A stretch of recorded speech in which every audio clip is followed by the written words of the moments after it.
before 1977, if you ask somebody what do you need to do to lose weight, was stop eating starch, don't eat sugar, stop eating potatoes, stop eating high starchy foods. And people lost weight that way. There was no obesity crisis before 1977. But when that changed, it went to the point that people started eating more and more carbohydrates. And so guess what happened? People started gaining weight at record numbers. And that's where the obesity rate really climbed really ridiculously. They got all these recommendations. I got to tell you, I'm suspicious of this. When a politician gets involved in something like this out of their purview, because they're not nutritionists, they're not doctors, when they do that, you got to ask yourself, why are they doing this? Well, I'm suspicious. I have no proof of this.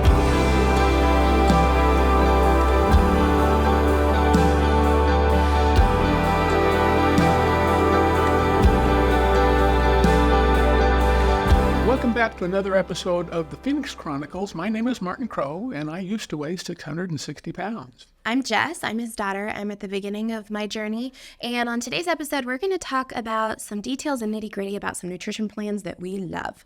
They're ones that we've trialed and errored over the years and that we've had the greatest success with. And just a disclaimer out there, though, this is based on our own research and our own experience. We are not dietitians, we are not nutritionists, and we are not doctors. You're absolutely right. I am not a doctor or a nurse or a nutritionist. I don't have a PhD in nutrition, but I have a PhAT in fat. I can tell you what it takes to get fat. I mean really fat. And I can tell you what you need to do to take that fat off. And I can show you how to do that here on the Phoenix Chronicles. You know, it's an amazing thing that since 1977, Americans have been going about the idea of dieting all the wrong way. It's absolutely incredible. You know, before 1977, only about 14% of adult Americans were obese. Only about 14%. Today, that number is 40%. And it's growing every year. And here's the real scary fact. Right now, 1 out of 5 of our children are obese. That means 20% of our children struggle with obesity. That's just not right. There's something really wrong with this picture. And to try to find out what was going on in it, I got a recommendation from my daughter Jess, a great book called The Obesity Code. I like that name, Obesity Code, because it sounds like a spy novel. But it's not a spy novel. It's a novel that really explains in depth what has happened in America and what's caused this obesity crisis that we face today. It's a book written by Dr. Fung, Jason Fung, and he has written a book that's phenomenal. In this book, my eyes were opened. It was earth-shattering, the things that I learned in this book. It was really amazing, and I really appreciate that introduction to the book, Jess. Mm-hmm. You know, since 1977, Dr. Jung, who's a nephrologist doctor, he's a kidney doctor, and he was discouraged by the fact that so many of his kidney patients also had type 2 diabetes, and type 2 diabetes was really negative on these kidneys. And so he went about trying to find out what caused so many of his patients to be type 2 diabetes. And he found out the underlying cause was obesity. And so he went about saying, well, what can we do about obesity? We've got to reverse this obesity thing, because some people who had type 2 diabetes, through discipline and hard work, were able to back off the type 2 diabetes and back it way off to where they didn't even have type 2 diabetes anymore. So he said, there's got to be a solution that we can easily show people how they can do the same thing to lose weight. And so he went to the standard procedures of checking out what is it that doctors say that we're supposed to do to lose weight. In his research, he found out that the things we're supposed to be doing to lose weight are exactly the opposite of what we're supposed to be doing. And so he wrote a book about this, and he put it all together for us. And what he pointed out was that since 1977, we've been following the nutritional advice of politicians. Mm-hmm. Politicians, not nutritionists, not scientists, not doctors, politicians. Here's what happened. In 1977, a senator from Minnesota, George McGovern, put a tribunal together to try to determine what is the best way for people to lose weight, keep it off, and be fit. And what he did was he looked to the research of the American Heart Association. You see, about a decade before that, there was a rise in heart attacks. And so they thought that we had a heart attack epidemic. The empirical information and data of this did not say that we were having a heart attack crisis. What was happening was that in 1950, the average age of a man living was about 55 years old. That was about it. By 1970, that had gone up to 68. And what happened was that the average age of a person having a heart attack was 66. So there were more heart attacks because people were living longer. That was the reason that the heart attack rate went up. It wasn't the fact, as they assumed in the Heart Association, that people were eating too many fats, they were eating too many meats and things like that. And so that was what they determined was the reason that they needed to go to a high carbohydrate diet. And here's what they recommended in this tribunal called the American Guideline for Nutrition. In 1977, they put together this thing based on what the American Heart Association said about the need for there to be more carbohydrates in the diet. What they came up with was that between 55 and 60% of the food we eat should be carbohydrates. 55 to 60%. Yeah, it's crazy. Because before 1977, if you ask somebody what do you need to do to lose weight, was stop eating starch, don't eat sugar, stop eating potatoes, stop eating high starchy foods. And people lost weight that way. There was no obesity crisis before 1977. But when that changed, it went to the point that people started eating more and more carbohydrates. And so guess what happened? People started gaining weight at record numbers. And that's where the obesity rate really climbed really ridiculously. And so what happened was they got all these recommendations. And I got to tell you, I'm suspicious of this. When a politician gets involved in something like this, out of their purview, because they're not nutritionists, they're not doctors, when they do that, you got to ask yourself, why are they doing this? Mm-hmm. What motivates them to do this? Well, I'm suspicious. I have no proof of this. What? Well, it reminds me of a part in the book when he talks about snacks. Yeah. And how the snacking was kind of a thing that was created, I don't remember when. 1992. The concept of snacking and having snack foods. Oh, that was 77. Yeah, okay. I thought it was a little earlier. They started creating all of these foods that they marketed as snack foods, and it was just a marketing thing, but then it changed what they were saying we actually needed. Right. So that it could be sold. Well, stop and think about it. When you snack, do you eat broccoli?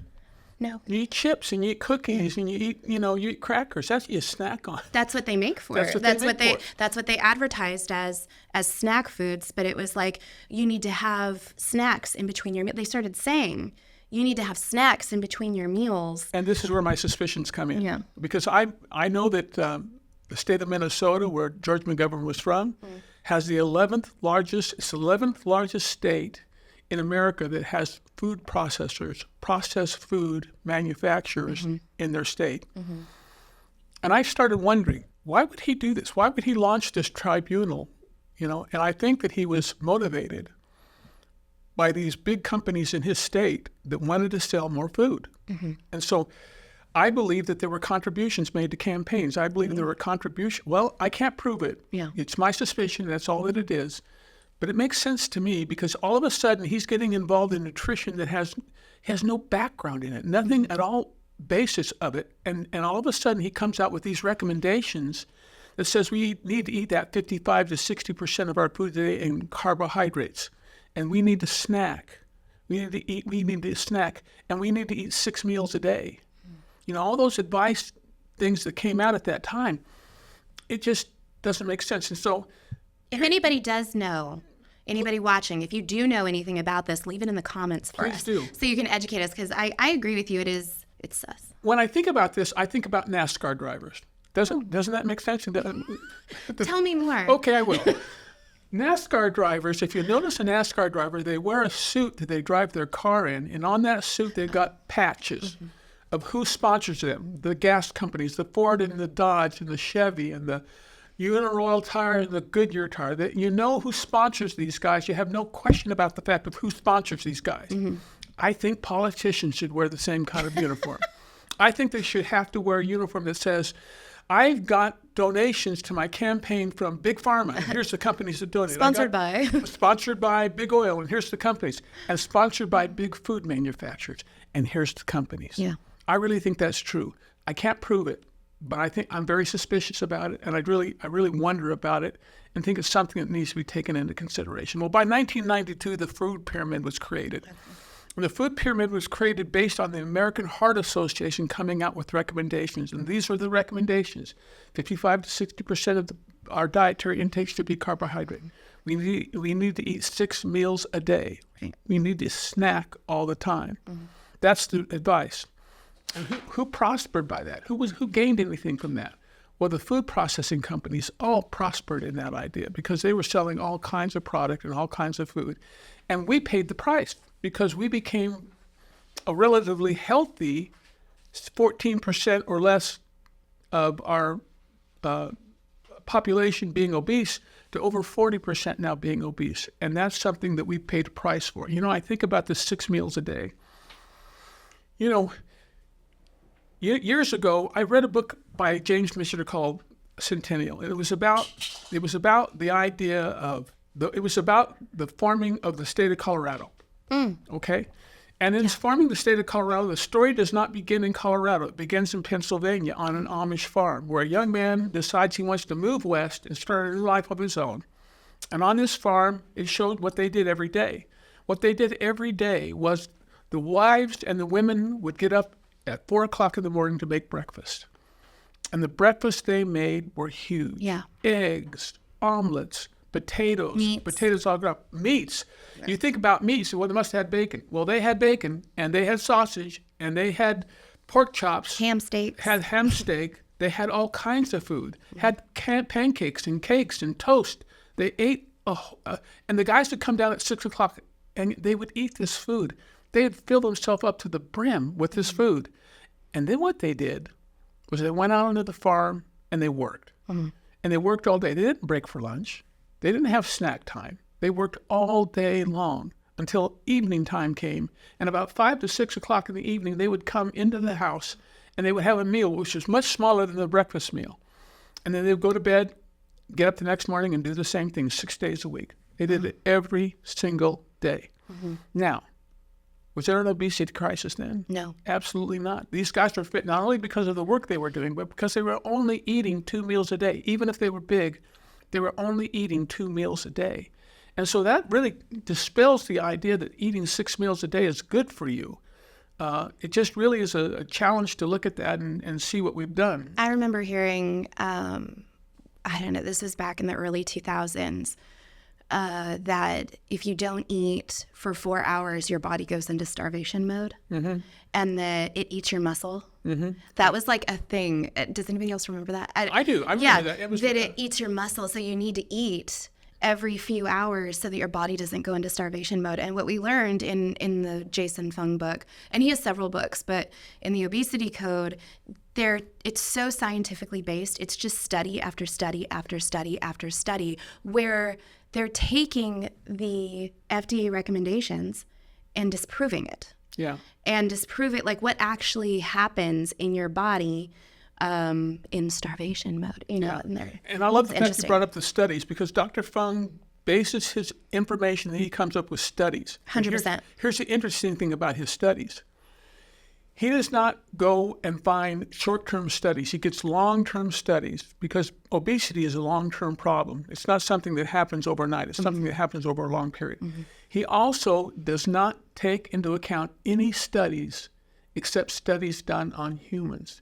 His point of view is, why would you study a rat to see what a rat does to get fat? You have humans that are fat. Study them. That's right. I forgot about that. And he tells the story of 2 cows. 2 cows, and the 2 cows are in the meadow, and they're eating their bread. I mean, they're eating their. I just got a funny image. Right there. But what they're eating is they're eating their grass and they're eating their hay.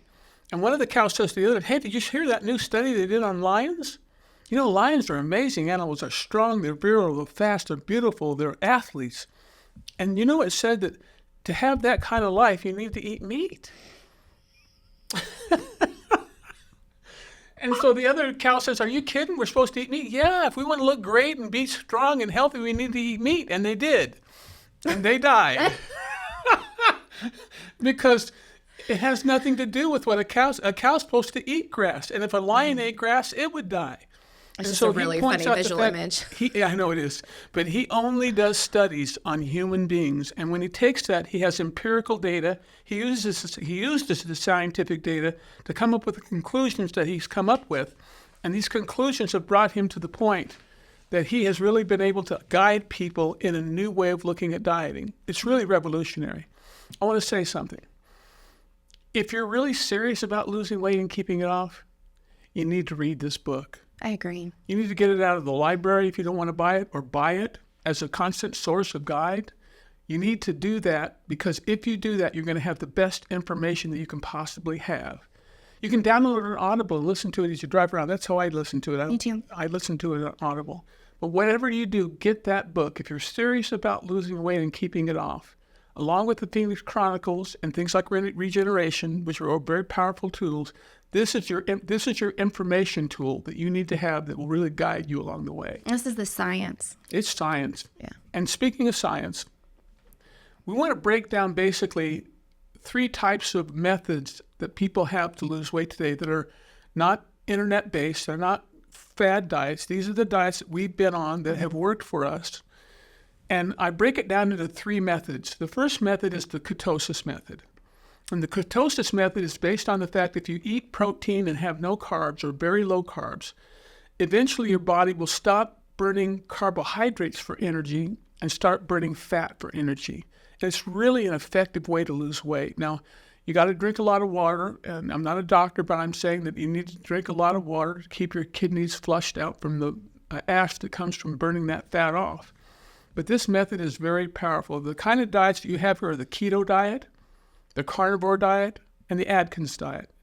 I haven't been on the keto, but I've been on the carnivore and I've been on the Atkins diet, and they work brilliantly. They work. If you do what it says, they work. That's the first method, the ketosis method. The second one is the calorie counting method.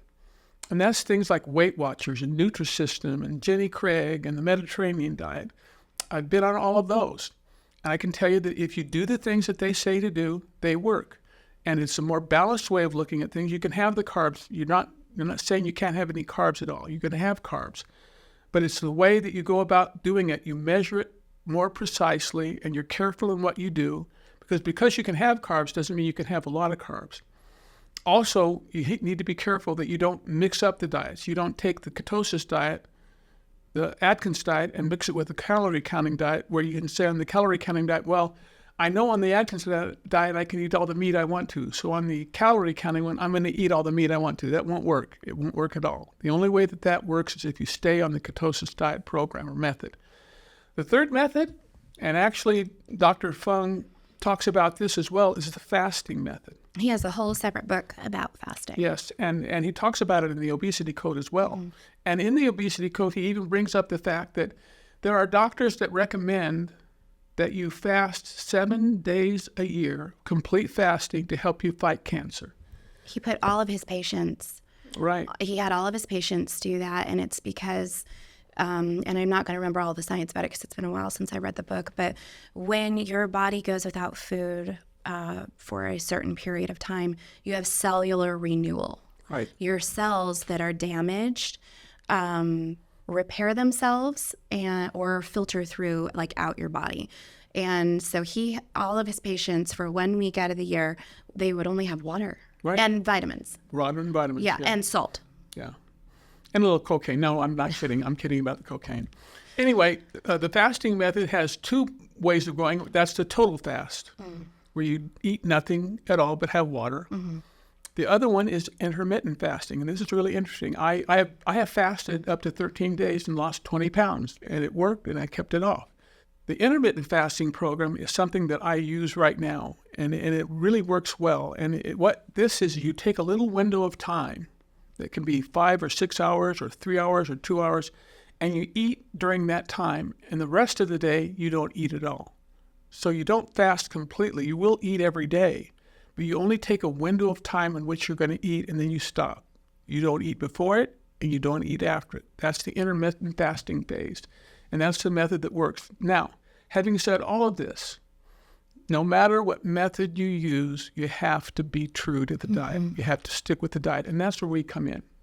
That's where the Phoenix Chronicle comes in and helps you do the things that are necessary to help transform your mind transform yourself by the renewing of your mind. And that has to do with going to God every day in prayer and praying for God to guide you, to support you, to give you strength and steadfastness so that you would absolutely not break your diet. The other one that goes along with that is worshiping. And, worshiping is such a powerful thing. It goes with you all day long. You can worship in the morning when you have your quiet time, or in the afternoon, whenever you have your quiet time. You can worship, but you can carry that worship with you all day long. You can carry it with you in your car, at your office, in your home. Just worshiping God and going before Him and surrendering to Him in praise. And it really brings God close to you. God inhabits the praise of His people. How great to be inhabited by by being inhabited by God. How powerful is that? And the third thing is to dive deep into the Bible. Mm-hmm. Everything we've talked to you about, you're going to God and you're talking to God. You're praising Him, you're praying to Him. But God speaks to you when you read the Bible and will give you wisdom beyond belief. Mm-hmm. And it will give you wisdom. You'll be amazed at how you'll be reading a scripture and how it applies specific to what you're going through that day. And it talks to you and it leads you. And that's the basic idea that we have, the 3 methods and the 3 things you do to make those methods work. And these are the things that make dieting easy, is to understand by using these methods and by using the method of the Phoenix Chronicle, you can really change your life. Mm-hmm. That's awesome. I love all that information. It makes me want to go read the book again. Yeah, me too. I did. Did you? Yeah, it's been a couple of years since I've read it, and I need to refresh myself. So awesome. We're going to take a really quick break, and when we come back, we're going to keep diving in. See you soon. See ya.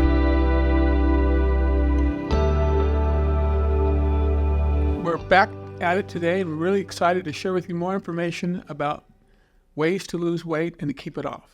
You talked a little bit about fad diets, and I'm gonna talk about that a little bit more, and just how much the recommendations change. I've been alive long enough to know that eggs are terrible for me. They're gonna kill me. They're gonna put me in an early grave by 47, and then all of a sudden, they are essential. Yeah, they are the nutrient of life. You must have eggs 3 times a day. And I at least once that has flip-flopped in my lifetime. It was like a few months ago that I heard them saying something about how eggs are great again. And I was like, can we stop with the recommendations? Eggs are great again when the price goes up in eggs. That's so true. That would be really interesting to find out. Somebody go do the research on that. Do the egg recommendations go up when the price is going up? That would be really interesting. It is. So I think when we hear all of these fads and these recommendations, it can be so tempting to be like, oh, that's what I need to do. And I think we inherently, when we hear a recommendation from a professional, we want to say, oh, absolutely. Well, if they say that, they're a professional and I should do that, and I start incorporating it. I've been guilty of that myself. Sure. Like all of a sudden, I need to get in 10,000 steps a day and drink 3 gallons of water. Not literally. But just those recommendations, and we're like, oh, that's the thing. We should do that now. They've done research and they've found that that's the thing we should be doing now.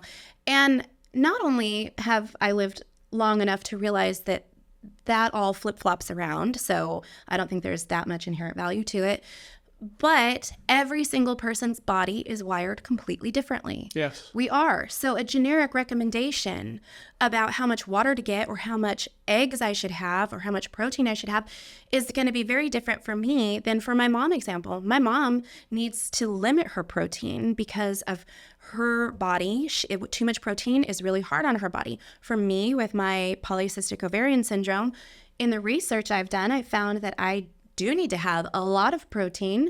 I need to have low carbs, like no sugar, and like moderate fats.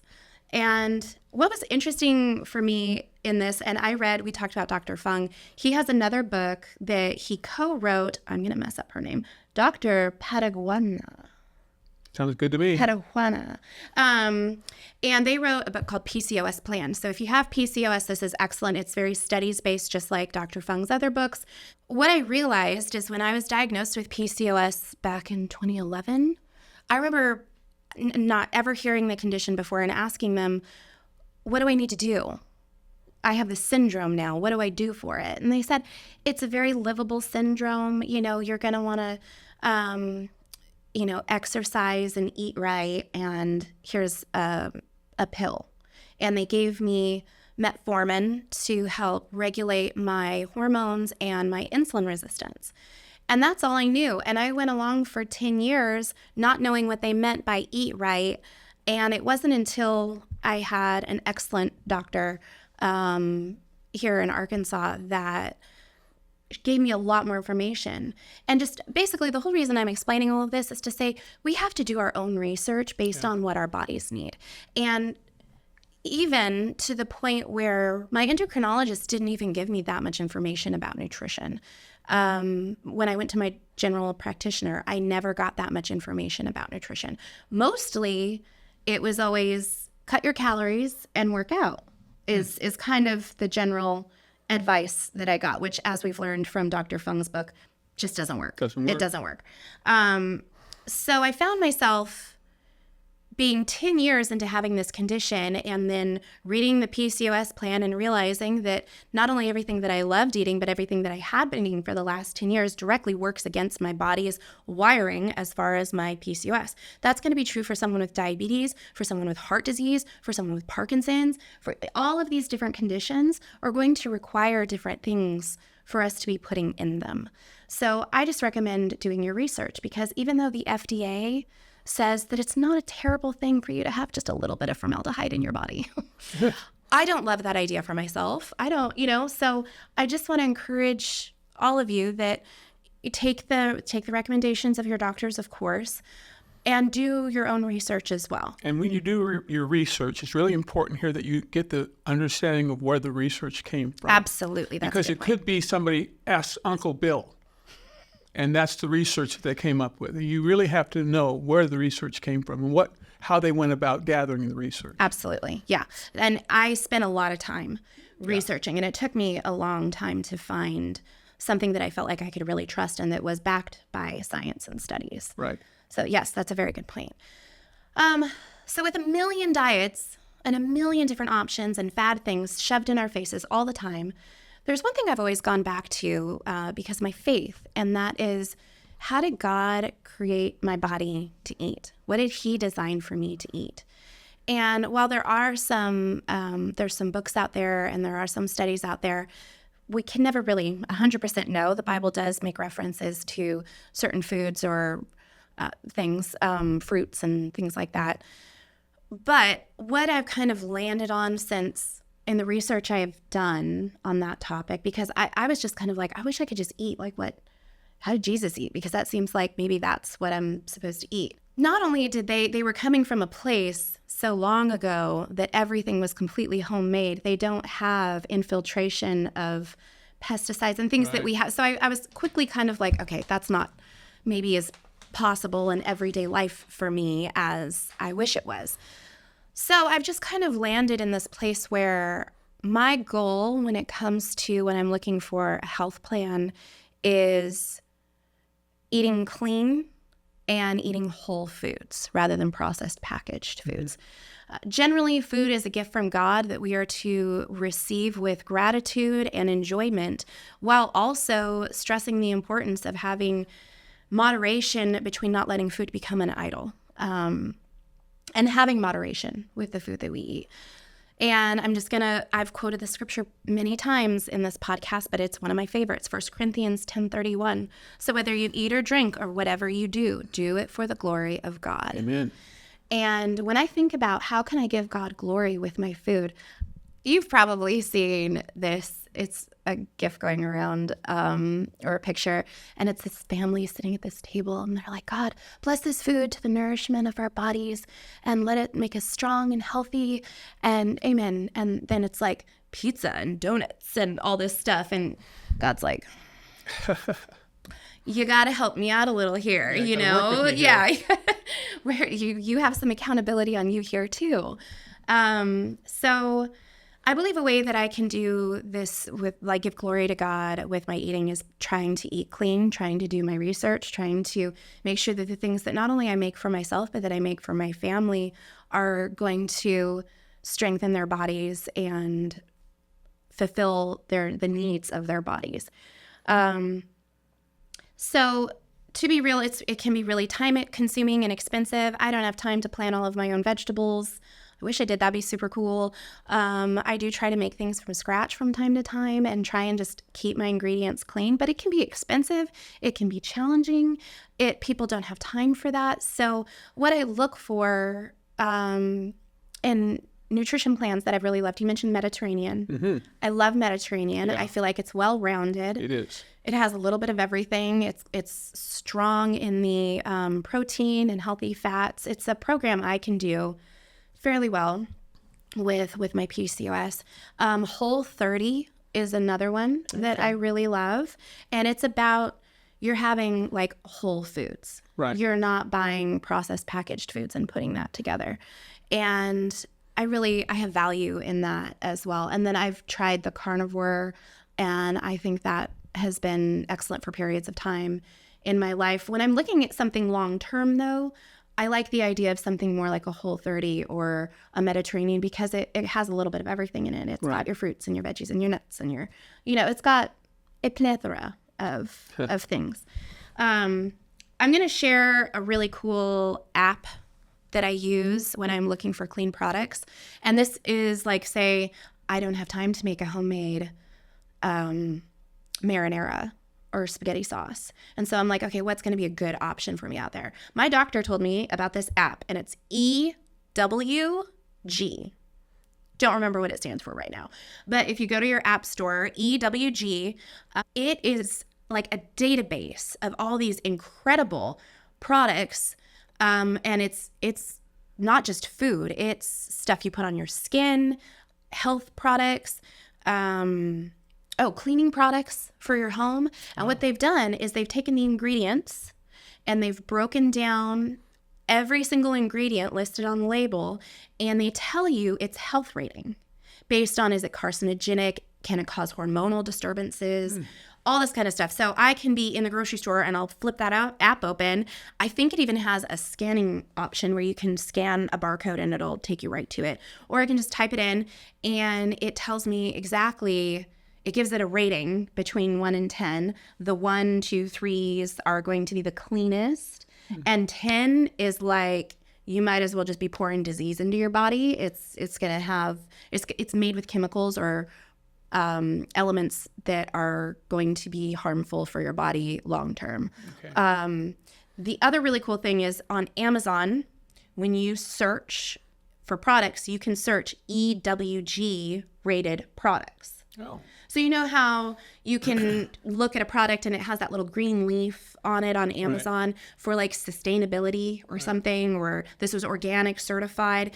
There are some that can be EWG. So you can search for products that are EWG. So if you are, say, I don't know, immune compromised, or you're just really wanting to be clean in the ingredients you're putting on or in your body, and you're having to buy things, EWG is an excellent resource for just getting that information and that data on what products. And then when you know what they are, you have your staples that you can go to over and over again.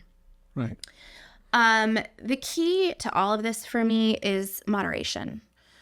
The Bible tells us that God gave us a spirit of self-control. That is something that is in us, that we have to allow him to cultivate in us. And I think we live in a time that self-control is not necessarily viewed as a positive thing all the time. It can be considered too type A or hardwired or too harsh on yourself. You should love yourself. Like, just, don't be so hard on yourself. And self-control, though, when it comes to our eating is essential. I've experienced not having any self-control with the things that I'm putting in my body, and it's led me to a place where I don't have health. And so also with that is this concept of fasting and feasting. Mm-hmm.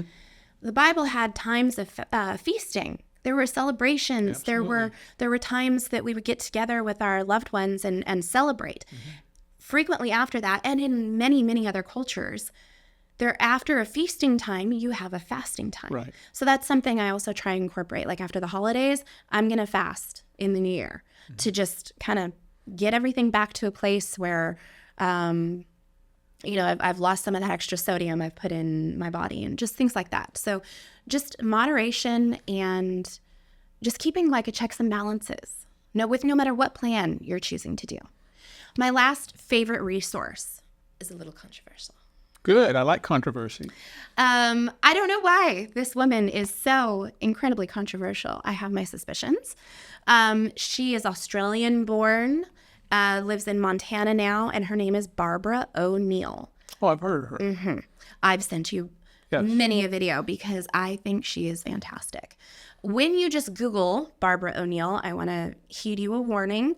You're going to get this smear campaign about how cuckoo she is. I think that stems from the fact that she's very anti-pharma. She comes from an approach where the body can heal itself when it's in the proper condition, and that is very holistic. And she has incredible, like, old world knowledge about this. And so mainstream can't stand her. But I'm also very fortunate that I had a doctor who turned me on to her as well. So Barbara O'Neill. You also got to be careful about the AI Barbara O'Neill. Yes. So that was another thing I was going to say. People have taken Barbara O'Neill's lectures, books, recipes, and made them into something separate. So, like, for example, I was looking, Barbara O'Neill has written a couple of books. I'll share that in a second. But she has a couple of books out there that it's like Barbara O'Neill's recipes and stuff. And I look at it and it's not actually Barbara O'Neill and it's someone else's stuff. They're just putting her name on it. And then Dad has found AI, like, deep fake videos where it's her selling some product. She doesn't sell products, does she?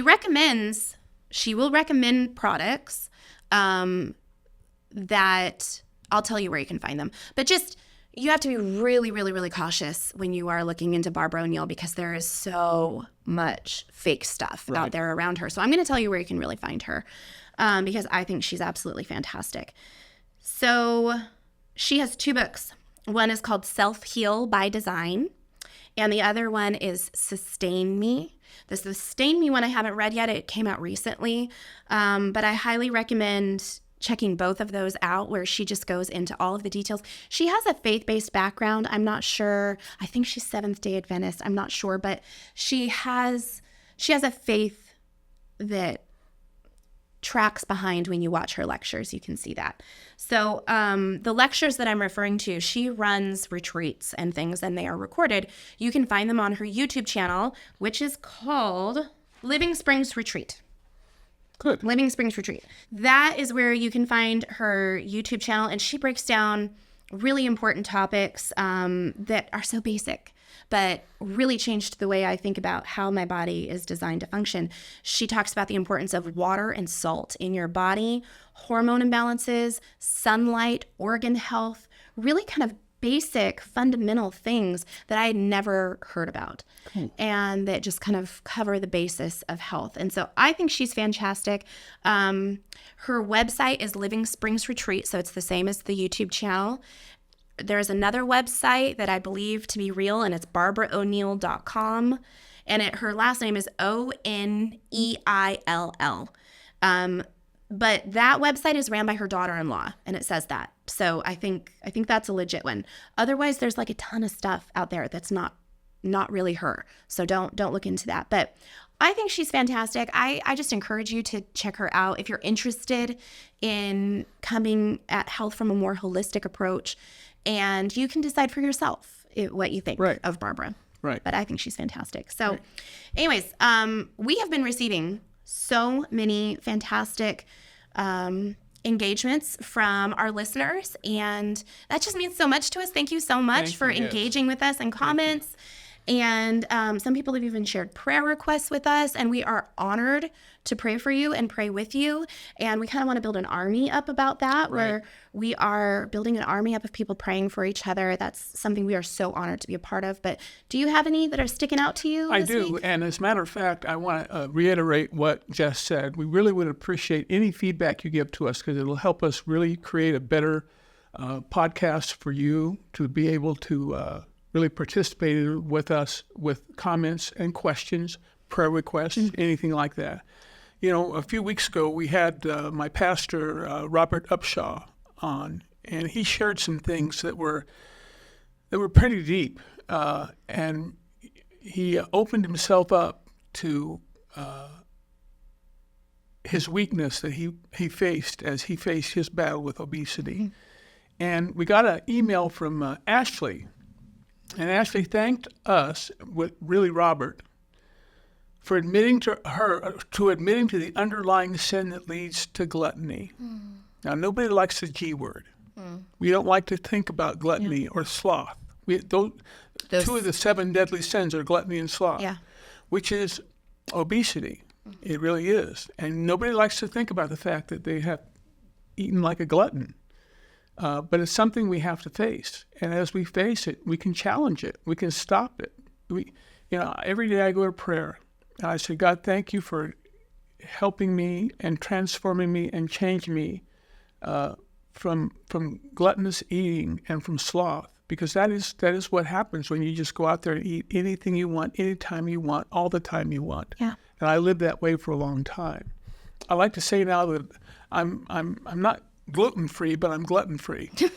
So I have that going for me at this point. But anyway, we really thank Ashley for giving us that input, and we really encourage you to, anybody out there who has comments they'd like to make, we really encourage those comments because we learn from you.